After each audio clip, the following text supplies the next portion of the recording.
इस ट्यूटोरियल में हम आपको मार्किंग इन टाइमलाइन यानी टाइमलाइन में इन आउट का लगाना।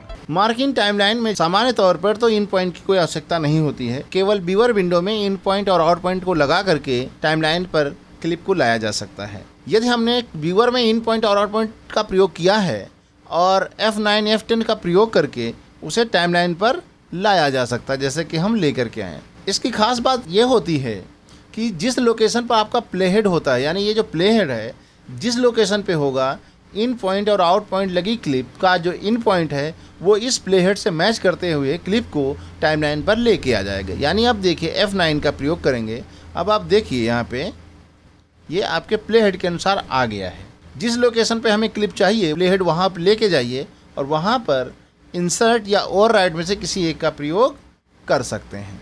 लेकिन यदि हमने टाइमलाइन पे इन पॉइंट लगा हुआ है और प्लेहेड हमने यहाँ पे रख दिया है और इन पॉइंट यहाँ पे लगा दिया, राइट। अब हम देखते हैं F9 करने के बाद क्लिप किस तरह बिहेव करती है। F9 का प्रयोग करते हैं तो अब आप देखिए क्लिप प्लेहेड के अनुसार ना करके इन पॉइंट के अनुसार आती है। यही इसकी खास बात है।